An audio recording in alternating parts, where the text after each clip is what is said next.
Padre Santo, eres bueno, Señor. Eres bueno, Padre. Gracias, Señor. Gracias, Padre, por las bondades que tienes con cada uno de nosotros. Gracias, Señor, porque has estado al pendiente de nuestras vidas. Has estado al pendiente de nuestras familias, de nuestros trabajos, Señor. Has estado al pendiente de todo lo que hacemos, Señor. Nos has cuidado con ese amor eterno.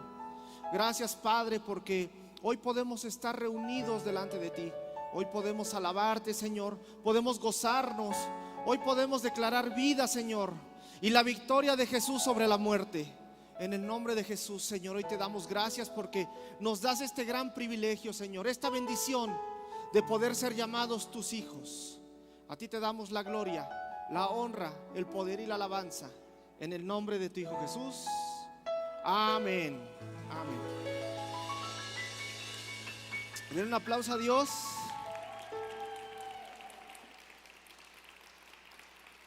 Puede tomar su asiento. Y la predicación del día de hoy, me preguntaba mi pastor hace un momento que se iba a predicar acerca del Día de Muertos, pero le digo no, hoy no. Hoy mejor vamos a predicar de algo más interesante. La muerte está vencida, entonces ni atención merece, ¿ah? Jesús la venció en la cruz del Calvario y hoy está derrotado. Hoy vamos a hablar acerca de vida. Y vamos a hablar, el título de la predicación del día de hoy se llama Sé un discípulo de Jesús. Y puede ser un título hasta cierta forma de decir, ¿tengo que serlo a fuerza? ¿Tengo que ser un discípulo de Jesús? Y los que traigan Biblia, saquen su Biblia. Los que no, júntense con un cristiano que sí traiga. Primera de Pedro 2:21.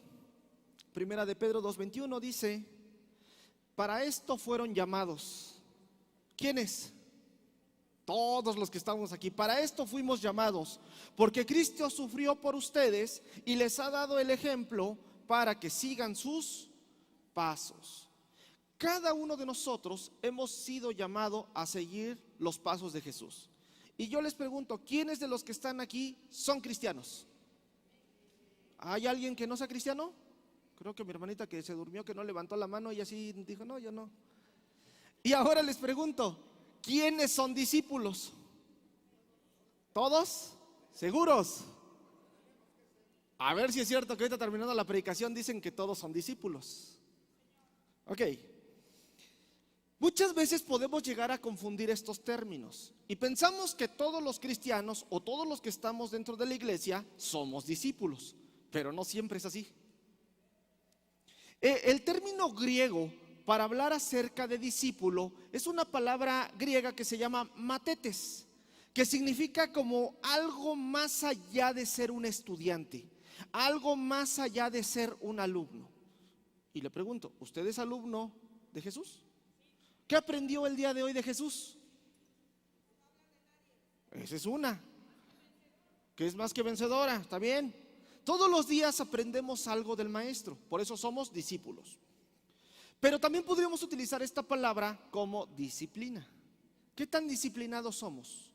Cuando me dicen que no haga algo, ¿no lo hago? O digo, no, es que yo lo tengo que hacer, porque a mí me gusta, porque yo quiero, porque lo necesito hacer. ¿Somos disciplinados o no somos disciplinados? Pero también la palabra para discípulo en hebreo es la palabra talmid. Y tiene una connotación muy parecida. Es un estudiante, pero más allá de ser un estudiante es un practicante. Si lo pudiéramos traducir sería una copia fiel del maestro. Ahora les pregunto, ¿son una copia fiel del maestro? Cuando las personas los ven a ustedes, ¿ven a Jesús? ¿O cuando nos ven a nosotros, están viendo a Jesús? ¿Sí? ¿O ven una figura distorsionada de Jesús? Porque ¿quién pecó el día de hoy? Todos. Entonces si pecamos, estamos dando una figura distorsionada de Jesús, porque Jesús estuvo con nosotros, pero nunca pecó. Entonces de entrada de ahí ya fallamos como discípulos, porque pecamos todos los días. Pero buscamos seguir ese camino, seguir los pasos, como dice Pedro. Sigan los pasos de Jesús. Y seguir los pasos de Jesús no es fácil, no es para cualquiera, es para valientes. Y un discípulo siempre va a ser un seguidor de alguien y está comprometido totalmente con la visión, con las ideas, está comprometido con lo que su maestro hace. Ama, siente una pasión por hacer lo que a su maestro le gusta. ¿Sentimos una pasión por predicar? Ah, caray, ya empezaron a bajar los amén, aleluya. ¿Sí? ¿A cuántos han traído a la iglesia en el último año? ¿Cuántas nuevas almas han venido aquí a los pies de Cristo porque ustedes los trajeron? Desde ahí empezamos a decir, híjole, la pasión por Cristo no es tan real. Habrá quienes sí, gloria a Dios por su vida, qué bueno, sigan así, enseñen a los que no lo estamos haciendo, enséñenos a hacerlo. Pero regularmente desde ahí empezamos a fallar como discípulos, porque no somos o no, a veces no nos apasionamos por la enseñanza del maestro. Y los fariseos se enorgullecían, les daba mucho orgullo ser discípulos de alguien, de Moisés. Ellos decían, nosotros ser discípulos de Jesús, nosotros somos discípulos de Moisés. Juan 9:28. Entonces lo insultaron y dijeron, discípulo de ese lo serás tú. Nosotros somos discípulos de Moisés. Menospreciaban la enseñanza de Jesús, menospreciaban la forma de comportarse de Jesús. Decían, discípulo de ese, no, yo soy de Moisés. Pero a los seguidores se les llamó discípulos. Si nosotros leemos todo el Nuevo Testamento, nunca vamos a encontrar la palabra cristianos o que los seguidores de Jesús se denominaran cristianos. Esa es una forma despectiva que se utilizó para nombrar a los seguidores de Jesús. Lo podemos ver en Hechos 11:26. Y cuando lo encontró, lo llevó a Antioquía. Durante todo un año se reunieron los dos con la iglesia y enseñaron a mucha gente. Fue en Antioquía donde los discípulos se les llamó cristianos por primera vez. Entonces no se les llamaba cristianos, se les llamaba discípulos. Un cristiano, están haciendo referencia a una mofa, a un Cristo pequeño, una copia de aquel que es Cristo. Entonces a los seguidores no se les llamaba discípulos. Pero estos seguidores hacían la voluntad de su maestro, se desvivían por cumplir la voluntad de su maestro, morían por cumplir esa voluntad. Mateo 9:9 dice, al irse de allí, Jesús vio a un hombre llamado Mateo, sentado a la mesa de recaudación de impuestos. Sígueme, dijo Jesús, y Mateo se levantó y lo siguió. Imagínate Mateo. Mateo no era cualquier persona. Mateo tenía mucho dinero, mucho dinero. El recaudador o la persona que trabajaba como publicano tenía mucho dinero. Dice que él dejó todo lo que estaba ahí en la mesa de recaudación y siguió a Jesús. Eso podía incurrir que a él lo mataran, porque si se perdía ese dinero, Roma no le iba a decir, bueno, está bien, luego me lo pagas. No, era con la muerte. Entonces, en ese momento, Mateo dejó a Jesús. ¿Cuántos de nosotros no vinimos al Congreso porque teníamos trabajo? Ay, caray. Hubo un congreso, ¿no? La semana pasada sí se enteraron. Visión celular. La visión que Dios le ha dado a nuestro pastor. Y nosotros como discípulos de Jesús seguimos la visión. Pero si no seguimos la visión, pues estamos perdidos. Si no tienes una visión, felicidades, ya llegaste a tu destino. ¿Para qué sigues viviendo? Cuando nosotros tenemos visión, nos esforzamos por alcanzarla, por conquistar ese corazón de aquel que le ha dado la visión a nuestro pastor y por nosotros sentir esa pasión. La mayoría de los estudiosos están de acuerdo que probablemente la iglesia primitiva no tenía o no se llamaban como tal cristianos. Eso ya vino mucho más adelante. Y la iglesia primitiva solo usaba palabras para referirse a ellos mismos. Utilizaba discípulos, santos o hermanos. Entonces hasta ahorita la palabra cristiano como que se queda ahí media desplazada un poquito. Pero básicamente hablando, un cristiano es un discípulo de Cristo. Es lo que tendría que ser.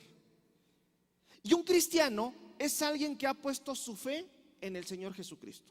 ¿Ustedes han puesto su fe en Jesús? ¿Lo han declarado con su boca? Perfecto, entonces ya tenemos una palomita. Un cristiano es una persona que ha nacido de nuevo. ¿Han nacido de nuevo? Sí, es decir, que antes mentían y ahora ya no mienten. Antes chismeaban, ahora ya no chismeaban. Antes no ponían pretextos para venir, antes ponían pretextos para venir a la iglesia, ahora ya no, porque ya nacieron de nuevo, ¿verdad? Todas las cosas viejas pasaron, aquí todas son hechas nuevas. Entonces póngale otra palomita. Entonces sí soy cristiano porque he nacido de nuevo, porque ya no cometo los mismos pecados de antes. Y un cristiano pertenece a Cristo y diariamente está siendo transformado en la semejanza de Cristo. ¿Qué tanto te pareces a Jesús? Si te pusieran en una balanza con Jesús, ¿qué tanto te pareces a Él? Es un proceso y muchas veces con eso nos justificamos, ¿no? Para no cambiar. Es que estoy en mi proceso, llevo 20 años de proceso y no cambio. Nosotros, cuando vemos la Biblia, encontramos dos personas que se encontraron a Jesús y cambiaron inmediatamente. No hubo un proceso, fue inmediato. Simón de Cirene se lo encontró, le salpicó la sangre de Jesús, cargó la cruz, llegó a su casa, le compartió a sus hijos. Y en el libro de Hechos encontramos a su hijo Rufo y Alejandro siendo discípulos de Jesús. No necesita un proceso. Vemos a otro, al soldado romano, atraviesa a Jesús con la lanza. Él no conocía nada de Dios, no conocía nada del pueblo judío, no conocía nada de un Mesías. Pero cuando lo atraviesa, cae de rodillas y dice: en verdad, este era el Hijo de Dios. A veces no necesitamos procesos. Habrá ocasiones que sí. Cada uno tendrá un procedimiento, un proceso de seguimiento, pero el proceso depende de cada quien. Porque dices: es que estoy en un proceso, pero no quieres dejar de hacer lo malo. Bueno, lo voy a dejar poquito a poquito. Piensan que es como la droga, que te tienes que ir desintoxicando poco a poquito para que no te dé la cruda moral. Pero no es así. El proceso de Jesús es inmediato, es una decisión y es una convicción también de hacerlo. Pero un verdadero cristiano, un cristiano verdadero, no solo de nombre, porque hoy parece que es una moda el ser cristiano. Todo mundo es cristiano cuando le conviene, porque cuando hay que pedir calaverita, pues ya están pidiendo calaverita allá afuera, por eso no vinieron. Cuando me conviene soy cristiano. Pero un cristiano verdadero también tendrá que ser un discípulo de Jesús. Ya ahorita marcábamos unos puntos de ser cristiano, pero ser discípulo de Jesús va mucho más allá. Y el que es discípulo de Jesús ya vio o tiene contado el costo de seguir a Jesús y está dispuesto a pagar el precio de seguir a Jesús. Pagar el precio de seguir a Jesús no es fácil. ¿Sabes qué te cuesta? Tu vida entera. Ni aún con mi vida, decía Job, ni aún con mi vida terminaría de pagar todo lo que Dios ha hecho por mí. Por eso nosotros somos llamados esclavos de Jesucristo por amor. Nos debemos a Él, vivimos por Él, moriríamos por Él. Porque eso es un seguidor, está dispuesto a pagar el precio. Acepta el llamado al sacrificio y va a donde su Señor lo dirija. Si te dicen: hermana, necesitamos que nos ayude a servir en edecanes. Híjole, ¿qué crees? Que yo trabajo los domingos, no puedo venir. Hermano, ¿nos ayuda a servir en seguridad? No, es que yo trabajo, pues no puedo. Hermano, les invitamos al congreso. Híjole, ¿qué crees? Pues voy a trabajar. Hermanos, diezmen. No, porque pues nada más vamos a hacer rico al pastor. Entonces, el discípulo acepta el llamado. Y yo les pregunto: ¿ustedes son llamados o son escogidos?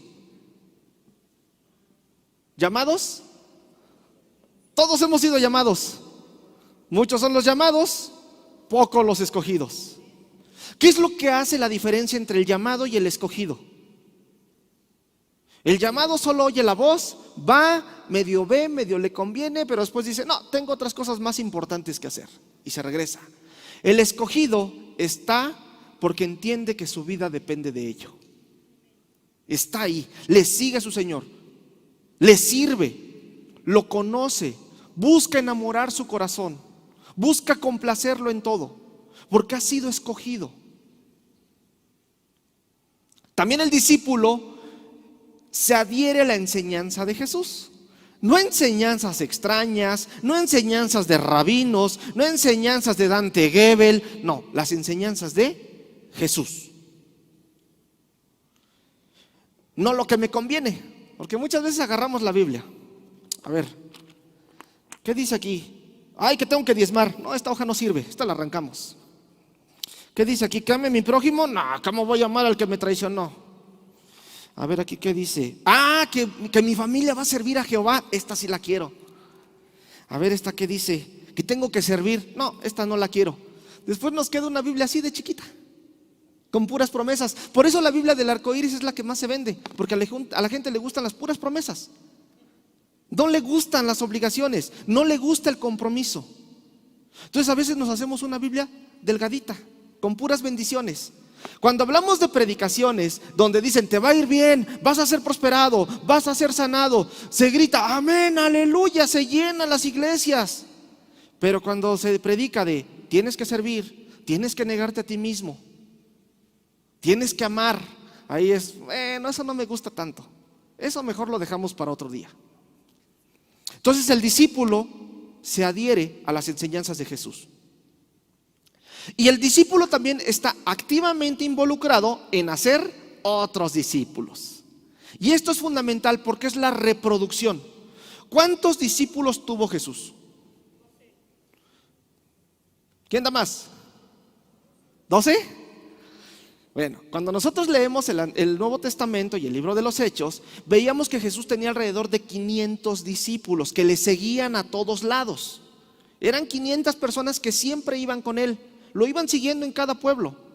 Pero 12 eran sus apóstoles. Y de esos 12, 3 fueron los que estuvieron con él en el Cerro de la Transfiguración. Entonces también eso significa ser escogido. A veces el llamado no es para todos. Unos tienen un llamado, otros tienen otro llamado y otros son escogidos para ciertas cosas específicamente. Entonces, uno de los llamados que tenemos del haber sido escogidos es hacer otros discípulos, reproducirnos. Porque es como la iglesia, de esos 12 apóstoles empezaron a generar iglesias en todo Asia, en toda la parte de Jerusalén. Empezaron a generar muchas iglesias. Se reprodujeron, tanto que estamos 2023 años después y las iglesias se siguen fundando. Personas nuevas reciben a Cristo todos los días. Eso es hacer discípulos. Y no nada más es traerlo y decir, a ver, vente, ya te traje, haz una oración y con eso tu vida se va a solucionar. Porque no es eso. A veces nos enfocamos mucho en, lo voy a traer para que reciba a Jesús en su corazón. Y pensamos que con eso es suficiente. Y no, el proceso es discipularlo. Hey, pues ya recibiste a Jesús en tu corazón, vente, te voy a integrar una célula. Hey, vente, vamos a discipulado. Vente, cada 8 días hay que congregarnos. ¿Quién de aquí no ha tomado discipulado? Nunca. Por ahí hay algunas manitas, no las levanten, cada uno de ustedes sabe. ¿Quiénes no están tomando discipulado? ¿Quiénes no están creciendo en la gracia y el conocimiento de nuestro Señor Jesucristo? Y eso es parte de la formación espiritual.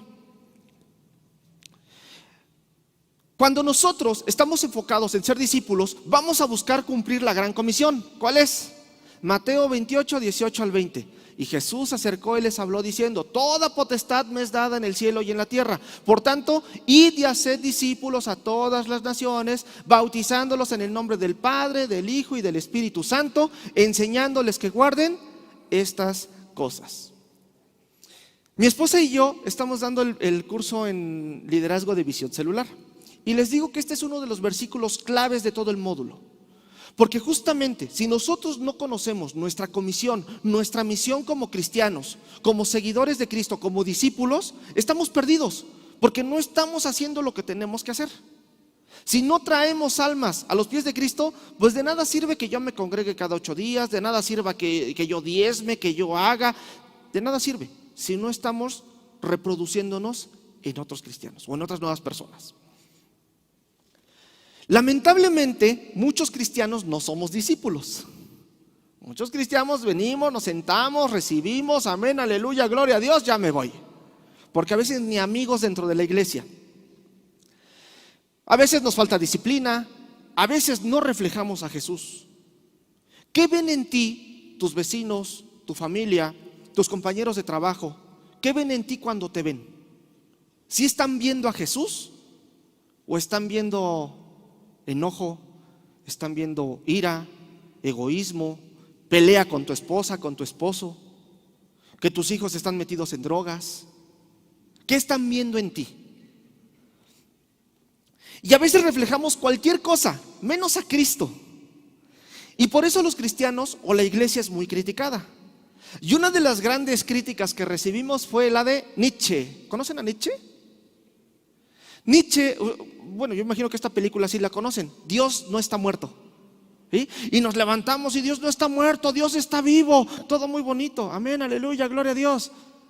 Pero Nietzsche decía algo muy interesante. Solo ha habido un cristiano y ese murió en la cruz.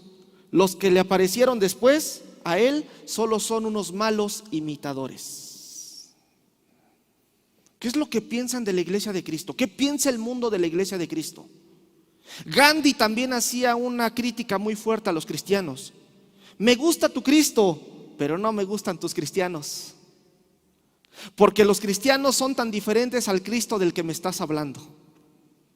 ¿Será cierto? ¿Están equivocados? Muchas veces no. Muchas veces nuestro testimonio como discípulos de Jesús está errado y estamos reflejando cualquier otra cosa menos a Jesús. Por eso Jesús es el maestro de los discípulos.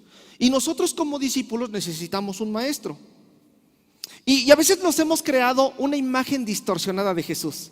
¿Se acuerdan de esas películas de los 60, de los 70, de los 80, donde pasaba Jesús y, oh, amados hermanos, Dios les bendiga? Parecía que iba en cámara lenta, ¿no?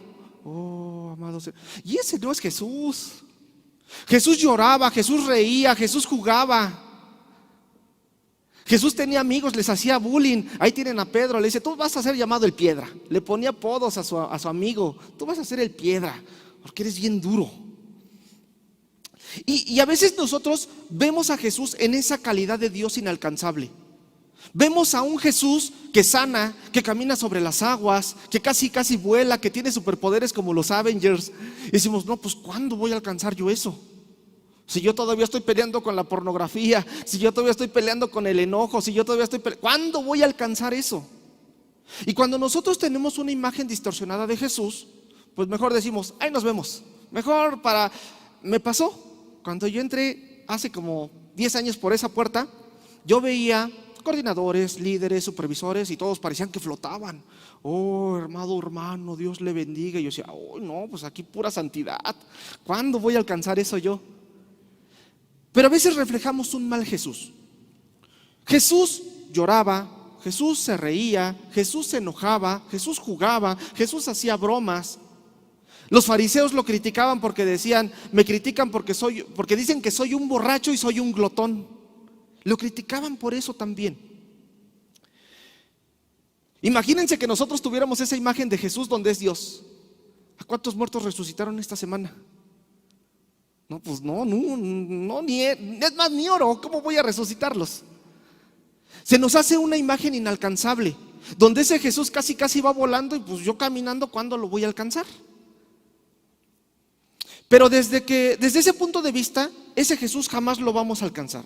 Y el Jesús de la Biblia es otra totalmente diferente. Es un Jesús que predicaba con el ejemplo, vivía, comía, dormía, tenía sueño, se cansaba. Y eso nos muestra la humanidad de Jesús, una humanidad que era ejemplo. Nosotros jamás vamos a ver en el Nuevo Testamento a Jesús diciéndole a alguien te amo. No voy a decir, Pedro, te amo mucho. Nunca lo vemos, porque Jesús con cada uno de sus actos demostraba el amor que tenía por las personas. El ejemplo. Nosotros nos podemos llenar mucho de Biblia, nos podemos llenar mucho de palabras, pero si nuestro ejemplo, nuestro testimonio está errado, de nada va a servir. Jesús nunca dijo, adórenme, pero sin embargo lo adoramos. Lo que sí dijo Jesús es, sígueme. Eso es lo que quería Jesús, que nosotros le siguiéramos. Y hay una historia, me gusta mucho. Un pastor una vez estaba invitando a un ateo, ¿no? Un vecino ateo. hey, te invito a una congregación, te invito a que escuches la palabra, Dios te ama, Dios te quiere, Dios te va a sanar. Y el ateo, está bueno. Oye, ven, te invito. De tanto invitarlo, el ateo un día vino a la congregación, se sentó hasta atrás. El pastor ese día predicó con la palabra, hizo parábolas, resucitó muertos, sanó enfermos, y sentía que su predicación había sido con mucho poder. Se baja, va hasta atrás a ver al ateo y le dice, ¿qué te pareció la predicación? Pues está bien. Dice, pero tu voz no me dejó escuchar al Dios del que me hablas. A veces lo que hablamos no deja ver realmente al Dios del que estamos predicando. Nos llenamos mucho de palabrería y eso a veces nuestros actos terminan tirando todo. Entonces Jesús sí es un superhéroe, pero también es ese Jesús que se humaniza, que está con nosotros. Hay muchos que vienen solo por su dosis de religiosidad. Vienen a danzar, a cantar, escuchan la palabra, amén, aleluya, gloria a Dios, ahí está mi diezmo, ahí nos vemos. Oiga, hermano, ¿y cuántos hermanos ha traído? ¿Cuántas personas ha traído? No, pues yo no predico, que prediquen otros. A los que Dios los llamó a predicar, que prediquen, que ellos hagan. Pero cuando nosotros entendemos que Jesús va a ser nuestro Salvador y nuestro mentor, nos comportamos, somos una copia fiel de ese maestro. Nos esforzamos por ser la copia fiel del maestro. Y Mateo 23:8 dice, pero no permitan que ustedes les llame rabí. No permitan que ustedes se les llame rabí, porque tienen un solo maestro y todos ustedes son hermanos. Entonces, ¿qué significa esto? ¿Que no vamos a tener otros maestros aparte de Jesús? Porque a veces podemos sacar de contexto esto. Pero ¿qué significa la palabra rabí? De entrada, ¿qué significa la palabra rabí? ¿Saben qué es un acrónimo? Es, por ejemplo, IPN, Instituto Politécnico Nacional. Eso es un acrónimo. La palabra rabí también es un acrónimo en hebreo, que está compuesto por la palabra roeg, que significa pastor, benei, que significa hijo de, y Yisrael, que significa Israel. Entonces, ¿qué significa cuando decía Jesús esto? Decía, no llamen a ninguno el pastor del pueblo de los hijos de Israel, pero sí tengan maestros. ¿Qué es un maestro? La palabra maestro es la palabra moré, y eso es lo que busca. Cuando nosotros discipulamos, cuando nosotros tenemos a alguien que nos va guiando, es un maestro, es un moré. Y todos necesitamos ser enseñados, sin importar el tiempo que lleves en la iglesia, sin importar la edad que tengas, el nivel económico o el nivel académico, todos necesitamos ser enseñados. En la mañana justamente le preguntaba esto, yo no sabía que iba a predicar el día de hoy, y en la mañana hacía esta pregunta a mi esposa. Le digo, si tú pudieras decir quién es tu maestro, obviamente después de Jesús, ¿quién es tu maestro? ¿Quién sería? Dice, no sé, dice, pues he tenido muchos. Le digo, sí, yo también he tenido muchos maestros. He tenido maestros en la parte académica, mis padres han sido mis maestros, mis pastores han sido mis maestros, líderes dentro de la iglesia han sido mis maestros, a veces niños han sido mis maestros.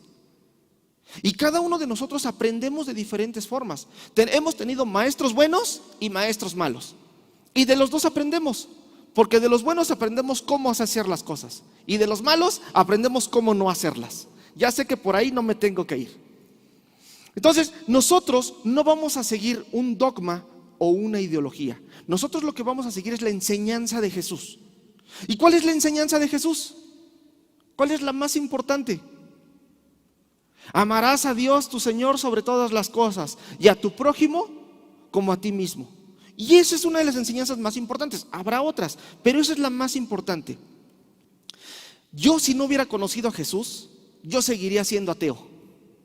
Porque yo, si no hubiera conocido a Jesús, no hubiera podido jamás llegar al Padre.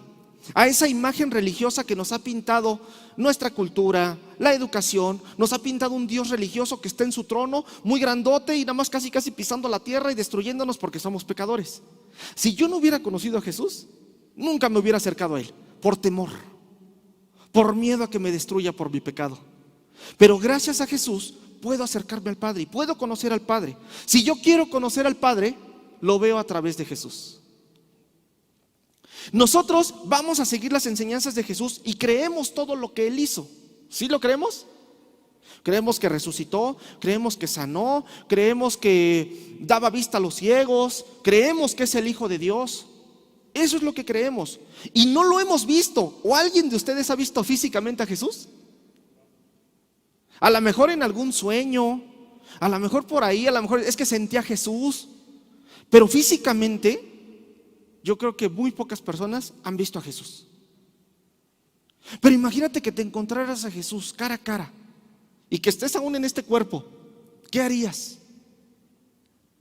Yo creo que caemos desplomados por la presencia de Jesús. Pero la fe nos va a hacer creer en Jesús, en sus creencias y en sus enseñanzas. Por eso también ahora nosotros ya tenemos un maestro, que es Jesús, y vamos a tener otros maestros durante toda nuestra vida. Pero ahora nosotros como discípulos también nos vamos a volver maestros. Primera de Corintios 11:1: sed imitadores de mí, así como yo lo soy de Cristo. Filipenses 3:17: hermanos, sed imitadores de mí y mirad a los que así se conducen según el ejemplo que tenéis en nosotros. Y a veces nos cuesta decir esto. No nos gusta decimos, no me veas a mí, yo soy humano, me equivoco, fallo. Y con eso nos queremos quitar la responsabilidad de ser el reflejo de Jesús.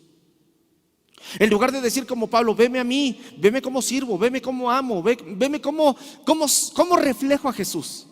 Y eso es complicado, eso nos va a costar mucho. ¿Cómo podemos saber cuando ya estoy listo para ser un maestro? Y hay una característica principal para saber que ya puedes ser un maestro, que ya puedes estar enseñando a alguien. Lo primero es que puedes controlarte. Controlas tu carácter y tu temperamento. Si no controlas tu carácter y tu temperamento, no puedes ser un maestro, porque te vas a desbordar, te vas a salir de ti mismo, no vas a tener control. Por eso es tan importante el proceso discipular. Y en Centro Cristiano Peniel tenemos un proceso, el proceso ACDE. ¿Lo han escuchado? Alcanzar, consolidar, discipular y enviar. Primero vamos, los alcanzamos, los traemos a los pies de Cristo, los metemos a su discípulo, los consolidamos, es decir, que se bauticen en agua y en espíritu. Después los mandamos al discipulado. Ya que terminan su discipulado, los metemos al liderazgo. Ya que terminan su liderazgo, ahora sí, abrir una célula y atraer más almas. Y ese es un proceso constante en la iglesia. Entonces tenemos que discipularlos. Eso va a ser importantísimo. Mateo 7:3 dice: ¿por qué te fijas en la astilla que tiene tu hermano en el ojo y no le das importancia a la viga que está en el tuyo? Cuando nosotros vamos a ser maestros, a veces nos fijamos más en esto, en lo que está fallando el otro. Cuando yo tengo muchos errores y tengo muchas fallas. Cuando yo quiero ser un maestro, tengo que aprender a controlarme. Tengo que aprender a tener ese control en mi carácter. Y muchas veces, y lo hemos visto aquí en la cafetería, por allá, siempre vemos un hermano dándole un consejo a alguien, cuando ese hermano a veces ni lo hace. No, tú, si quieres que tus hijos vengan a Cristo, haz esto y esto. Y tú ya lo hiciste. No, pero está bien, tú hazlo, te va a funcionar. Entonces, nosotros tenemos que aprender primero a ver nuestros errores, aprender a controlarnos para poder enseñar a otros. Y la Biblia es una constante de renovación. Por eso Dios siempre nos va a comparar con ovejas. Siempre nos va a comparar con ovejas. ¿Por qué? Porque la oveja es miope. La oveja no ve. La oveja necesita sí o sí un pastor, porque si no se la come el lobo. Isaías 53:6: todos andábamos perdidos como ovejas, cada uno seguía su propio camino, pero el Señor hizo recaer sobre él la iniquidad de todos nosotros. Cada uno de nosotros nos podemos desviar como ovejas. Una oveja, nunca van a encontrar una oveja silvestre, porque una oveja siempre necesita un pastor que le esté cuidando. Si no, esa oveja le va a crecer la lana y va a ser una bola y se va a atorar en cualquier lado y se va a morir porque no va a poder comer. Les digo, son miopes, es decir, son como yo. O sea, yo si me quito los lentes ya no reconozco a nadie. Entonces siempre necesitan alguien que los esté guiando. Y nosotros nos podemos descuidar como ovejas cuando empezamos a descuidar nuestras fortalezas. A veces podemos ya llevar algún tiempo en la iglesia, ser líderes, o estar a cargo de una célula, o enseñar en el discipulado, Pero también nos podemos descuidar de esas fortalezas, los dones y los talentos que Dios nos ha dado. Ahí empezamos a desviarnos y a descuidarnos como ovejas. Perdemos la alegría de hacer las cosas. Si no te da alegría venir a la iglesia, ya hay un problema. Si no te da alegría alabar al Señor, hay un problema. Si no te da alegría leer la Biblia y orar, hay un problema en tu vida, porque ya te estás desviando. También muchas veces pasa, y lo he escuchado en muchas personas que llevan muchos años dentro de la iglesia, es que ya no escucho la voz de Dios. Vengo, canto, alabo, diezmo, sirvo, pero no escucho la voz de Dios. Y es porque se empezaron a desviar poco a poco. Por eso Jesús siempre también habla de la oveja perdida. Y Jesús siempre nos va a salir a buscar, pero también requiere un esfuerzo de la oveja para ser encontrado, porque la oveja se puede empezar a esconder para no ser encontrado. Y la oveja de repente se pierde o se aparta. Y yo creo que todos conocemos a alguien que se apartó o a alguien que de plano ya está perdido. Pero Dios va por ella para que no se pierda su vida. Hay una promesa en eso. Aunque se hayan ido, aunque se están apartando, hay una promesa para ellos, porque Dios no va a dejar que se pierda su vida. Hay muchas ovejas también que se apartan poco a poco, van y vienen. ¿Por qué? Porque son emocionales. Ay, el pastor no me saludó, ya me voy. Y se van y ya al ratito, 2 meses, ya regresan. Pastor, vengo porque Dios me habló, me voy a ir a buscar pastos verdes. 3 años después, 2 años después, ya están aquí otra vez. Entonces, bueno, pero siempre van a regresar. Pero es ahí donde también entra la labor del pastor. ¿Por qué? Porque lo primero que va a hacer un lobo nunca va a atacar la manada. El lobo lo que va a hacer es, va a empezar a apartar la oveja. La va a empezar a apartar, y ya que esté lejos de la manada, ahora sí, la va a atacar. Por eso, el pastor siempre está atento. Y un síntoma de que un cristiano, un discípulo, empieza a estar enfermo, es que deja de congregarse y deja de asistir a su célula. Cuando empieza a ver esos pretextos, es que tengo trabajo, es que estoy cansado, es que no pude, hermano, es que no sé qué, siempre va a haber pretextos. Pero ese va a ser un claro ejemplo de que esa oveja se está empezando a apartar. Está empezando a haber una enfermedad espiritual en esa oveja. Entonces, vamos a pensar en esa manada. Está el pastor, están las ovejas y está el lobo hasta allá afuera. Pero el pastor va a tener también unas cosas que se llaman perros ovejeros. Y esos perros ovejeros siempre están empujando a las ovejas hacia que se junten, o a un camino, o los van dirigiendo, si tienen que salir, si tienen que entrar. Esos perros ovejeros somos los maestros. Todos los que somos maestros funcionamos como perros ovejeros. El pastor dice, hey, vete por allá. Va para allá el perro, tráetelas para acá. Se las trae para acá. El pastor dice, brinca. El pastor dice, bájate. El pastor dice, escóndete, se esconde. El perro hace todas las indicaciones tal cual le da el pastor. Pero en algunas ocasiones también hay, dentro de esos perros ovejeros, hay lobos que conocieron a Jesús y se volvieron perros ovejeros. Por eso, los que fuimos lobos en otra vida y llega alguien a la congregación que son medios lobos, los reconocemos inmediatamente, porque somos igualitos, o éramos igualitos. Por eso los reconocemos. Y como maestros no vamos a dejar que ningún lobo se lleve ninguna oveja.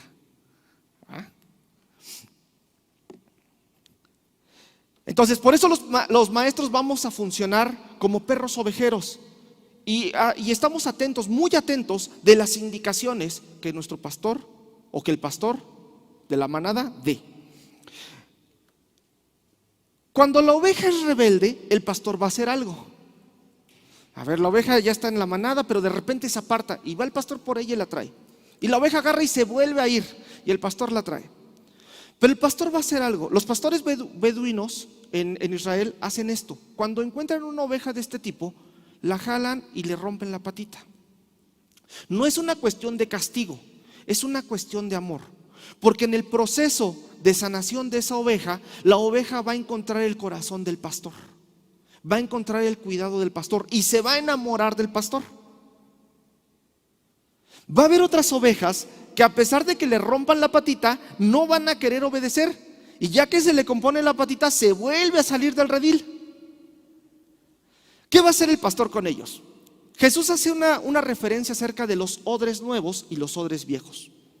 Un odre es justamente una oveja, el cuero de una oveja. La oveja que no quiso obedecer, pues ni modo, tiene que morir. La ponen a secar, le quitan la lana, ponen a secar el cuero, lo curten. Y esos odres son unas bolsitas chiquitas, yo creo que todos las han visto, unas bolsitas chiquitas. Por eso decía Jesús, no podemos echar vino nuevo en odres viejos. No podemos recibir la palabra de Jesús si nosotros aún no hemos sido transformados. Porque ¿qué va a pasar? Se va a romper el odre, no va a aguantar la palabra. Entonces por eso necesitamos ser odres nuevos. Por eso Dios nos va a ir transformando poco a poco para poder resistir también la palabra y lo que quiere para cada uno de nosotros. Por eso el discípulo de Cristo se va a volver un maestro. Y no solo dentro de la iglesia, se va a volver un maestro en su casa, se va a volver un maestro en su trabajo, se va a volver un maestro con sus vecinos, se va a volver un maestro en la congregación y va a estar enseñando constantemente. A veces ni va a ser necesario hablar de la Biblia, simplemente sus actos van a estar enseñando, van a estar guiando. Y hay una persona que le tocó pelear como la ovejita que le rompieron la patita, hubo uno, Jacob. Jacob tuvo que pelear toda una noche con el ángel de Jehová. Después de eso quedó cojo. Su vida no volvió a ser igual, físicamente, a la forma de caminar. Pero eso lo transformó. Y a Jacob lo hicieron el padre de las 12 tribus. Como punto número 3, también los discípulos, ya que reconocemos que tenemos un maestro, reconocemos que ahora nosotros tenemos que volvernos maestros, también entendemos que los discípulos somos bendecidos. Y muchas veces podemos sentir que lo que tenemos, las cosas que tenemos, que compramos, nuestras aptitudes, nuestros dones, nuestros talentos, a veces no son bendecidos por Dios. Podemos sentirnos así. ¿Cuántos de ustedes tienen dones y talentos que no están utilizando para traer más personas a los pies de Cristo? O para establecer el reino de Dios en la tierra. Sentimos que nuestros dones no son bendecidos. Hay veces que nos compramos algo y te falla. Te metes en un negocio con una persona y te falla. Empiezas una relación con alguien y sale mal. Y le decimos, pero ¿por qué Dios? ¿Por qué Dios no me dijo nada? ¿Por qué Dios no me avisó que no tenía que comprar eso? ¿Por qué Dios no me dijo que no me tenía que meter en esa relación? ¿Por qué Dios no me dijo que no tenía que hacer esto? ¿Por qué Dios no me bendice cuando tomo una decisión? Y nos preguntamos por qué Dios no me dijo. Pero hay una persona con la que me gustaría platicar cuando llegue al cielo. Y yo creo que si les preguntara con quién te gustaría platicar cuando llegáramos al cielo, va a decir, no, pues yo quiero platicar con David, yo quiero platicar con Jesús, con Pablo. Pero a mí hay una persona que me llama mucho la atención.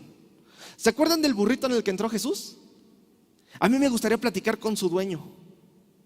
¿Cómo se enteró que Dios quería su burrito? ¿Qué hizo cuando se enteró que Dios quería utilizar su burrito? ¿Qué sintió después de que Jesús utilizó el burrito de esa persona y se lo regresó? ¿Qué pasaba por su mente? ¿Era judío? ¿No era judío? ¿Sí creía en Jesús? ¿No creía en Jesús? ¿Cómo se enteró? Vino a lo mejor un ángel, le reveló, tienes que darle tu burrito a Jesús. Me gustaría saber eso. Y Jesús le pidió un burrito, uno especial, uno que nadie había montado. ¿Y qué pasaría si Dios te pidiera tu burrito? ¿Se lo darías?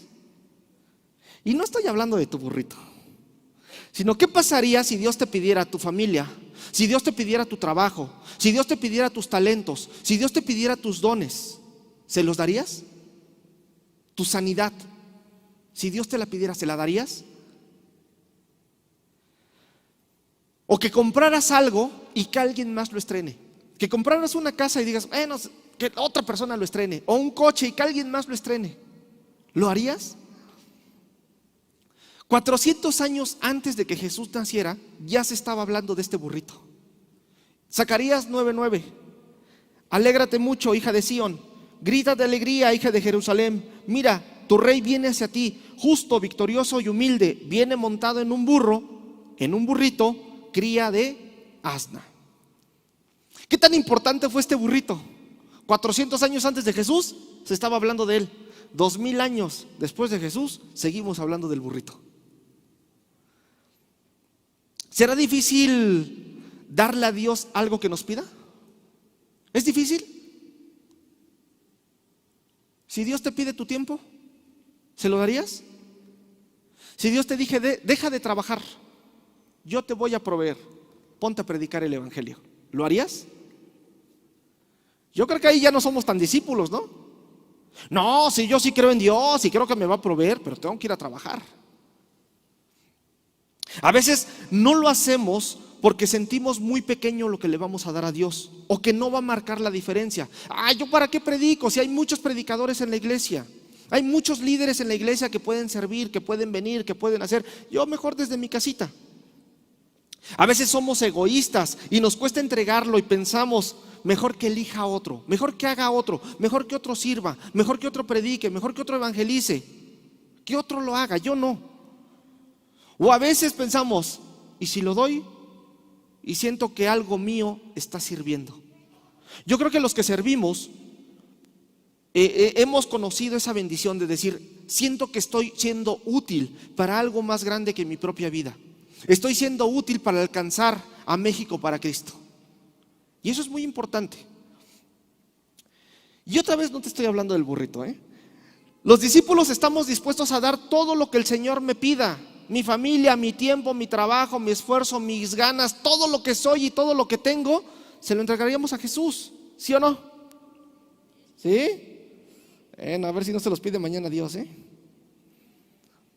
Y el burro es talentos, cosas, personas y posesiones. Una vez platicaba con una persona y le decía, ¿qué pasaría si estaba muy metida con su trabajo, muy metida, de esos que son súper profesionales y les va muy bien y ganan miles de pesos y todo muy bonito?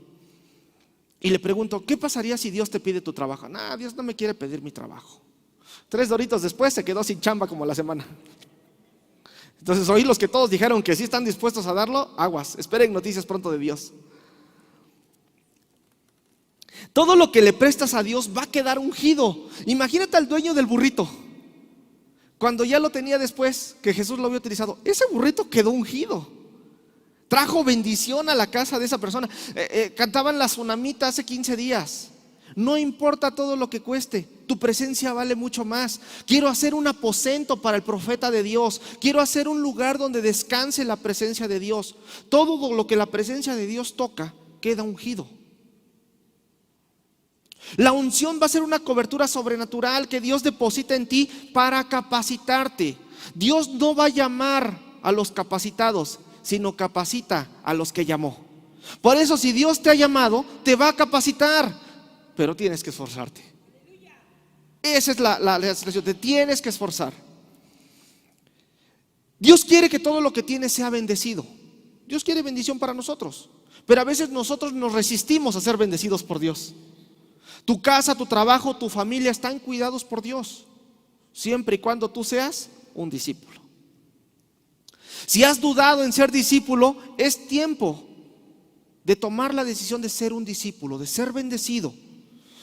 ¿Se acuerdan de la alimentación de los 5,000? Estaban los discípulos, 5,000 personas, todos comieron muy rico, muy a gusto. Pero los discípulos vieron el milagro, vieron cómo se multiplicaban los peces, los panes. ¿Y cuántas canastas sobraron? 12. ¿Cuántos discípulos eran? 12. Entonces, ¿para quién creen que fue esas canastas? El ser discípulo va a traer bendición. Como conclusión, vamos a Mateo 4, 18 al 19. Andando Jesús junto al mar de Galilea, vio 2 hermanos, Simón, llamado Pedro, y Andrés su hermano, que echaban la red en el mar porque eran pescadores, y les dijo: venid en pos de mí y os haré pescadores de hombre. Y esto yo lo he contado mucho, pero me gusta mucho porque es un gran ejemplo de cómo Jesús, cuando nosotros no valemos nada, Dios da todo y nos dice: sígueme. En la escuela judía había 3 ciclos de educación. El primero se llama Bet Sefer, y en el Bet Sefer llamaban a todos los niños que aprendían a hablar, que aprendían a leer, y les enseñaban los 5 primeros libros de la Torah, los 5 primeros libros. Memorizarla, no solo aprender, no solo leerla, memorizarla. ¿Cuántos capítulos te sabes de la Biblia? Bueno, ¿cuántos versículos? A veces ni uno. o 2 o 3, o solo me sé ¿cuál se saben? Juan 3:16. Nos aprendemos los que son de bendición. Pero bueno, estos niños desde chiquitos los metían a la escuela y todos los días memorizaban. Y cuando veían que uno de esos niños era inteligente, lo pasaban a la siguiente escuela. Pero a los que no, pues los regresaban a trabajar a los oficios. Al oficio de su papá, ahí lo ponían a trabajar. Esos niños que eran un poquito más inteligentes o más abusados, pasaban a la siguiente escuela, el Bel Talmud. Ahí se aprendían lo que restaba de la Torá. Ya no solo los 5 libros, sino ¿cuántos faltan de la Torá? ¿Cuántos libros tiene la Torá? 36, ¿no? ¿39? ¿36? ¿Quién da más? 39 libros. Entonces, si ya se había aprendido el 5, se iba a aprender 34 libros más.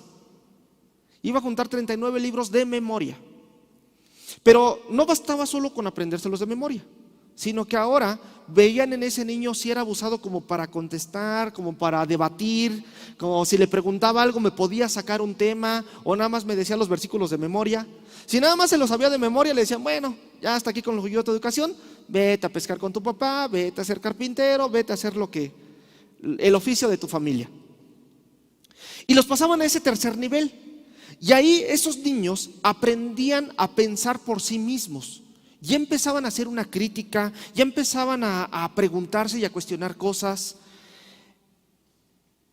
Y ahí esos niños tenían un maestro, una persona que los estaba cuidando. Al finalizar ese curso, les hacía un examen. Y en ese examen no les ponían una calificación del 1 al 10. El maestro, si veía que habían aprobado el examen, les decía, sígueme. Eso es lo que hacía el maestro. Por eso, cuando encontramos a los pescadores, a los discípulos, ¿qué estaban haciendo? Pescando. ¿Por qué? Porque los maestros de esa época, los maestros judíos, les habían dicho, ustedes no sirven para ser maestros, no sirven para ser discípulos. El hecho de ser discípulo en la cultura hebrea era un rango altísimo. Si una mamá se enteraba que su hijo iba a ser discípulo, lo presumía con todo mundo, porque era lo mejor que le podía pasar.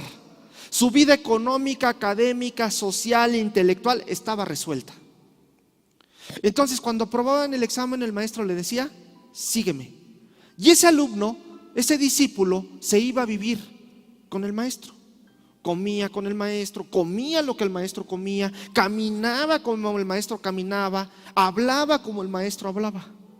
Era una copia fiel de su maestro. Y ahí estaban esos niños. Por eso muchos decían, o la parte de la tradición judía decía que ellos llevaban el yugo del rabí o el yugo del maestro. Por eso Jesús dice, mi yugo es ligero, mi carga es ligera, mi yugo es fácil.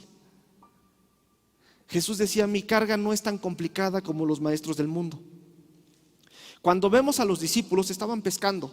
La sociedad les había dicho que no servían para ser maestros, que no servían para ser discípulos. Y muchos de nosotros estábamos en esa misma situación. Nadie daba nada por nosotros. Todos nos decían, eres un inútil, no sabes, no vas a hacer, nunca te vas a casar, nunca vas a poder hacer esto, nunca vas a poder hacer el otro, jamás vas a ser alguien en la vida. La sociedad nos dañó, nos rechazó.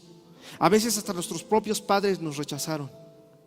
Pero una vez encontraste a alguien pasó y te predicó de Jesús. Y el maestro nada más te dijo, sígueme. Por eso hoy seguir a Jesús es el mayor privilegio que podemos tener. Es lo mejor que nos pudo haber pasado. Porque cuando todo el mundo decía que yo no era nadie, alguien dio todo por mí. Dio su vida, dio su sangre.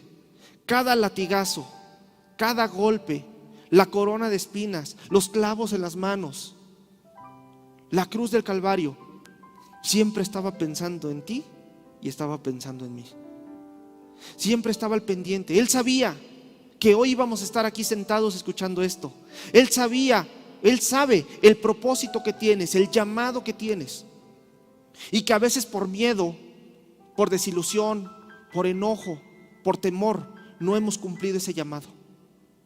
Pero hoy nosotros entendemos, el día de hoy, que seguir a Jesús es lo mejor que nos pudo haber pasado, porque eso nos va a traer sanidad, nos va a traer paz, nos va a traer bendición, pero sobre todo, y lo más importante, es que vamos a tener vida eterna. Eso no lo pagamos con nada. Por eso te invito a que te pares. Vamos a orar. Creo que muchos de nosotros nos hemos equivocado mucho tiempo siendo discípulos o creyendo que somos discípulos, y en realidad no lo somos. Y hoy, 1 de noviembre de 2023, cuando el mundo está festejando a la muerte, nosotros estamos festejando la vida. Estamos festejando que Jesús nos ha dado una vida nueva, nos ha dado un propósito nuevo, y que hoy podemos comenzar de nuevo. Vamos a orar. Señor, te damos gracias, Padre bendito, porque eres bueno. Señor Jesús, te damos gracias porque sabemos que cuando tú estabas en esa cruz, cuando tú estabas siendo golpeado, cuando estabas padeciendo, Señor, estabas pensando en mí. Estabas pensando en mis dolores, estabas pensando en mis angustias, estabas pensando en el rechazo que el mundo ha puesto sobre de mí. Pero hoy, Señor, te doy gracias porque cuando nadie daba nada por mí, tú diste todo por mí, Señor. Te entregaste hasta la muerte y muerte de cruz por mí, Señor. Gracias, Señor, porque yo te conocí, yo te acepté en mi corazón, te invité a vivir en mi corazón, Señor. Y hoy tú me has dado el privilegio y la oportunidad de poder ser llamado tu discípulo. Hoy, Señor, te pido perdón porque me he equivocado muchas veces. No he cumplido correctamente el llamado que tú me has hecho, Señor. No he cumplido correctamente el propósito por el cual tú me has dejado en esta tierra. Pero hoy, Señor, me quiero poner a cuentas contigo. Hoy te quiero pedir perdón.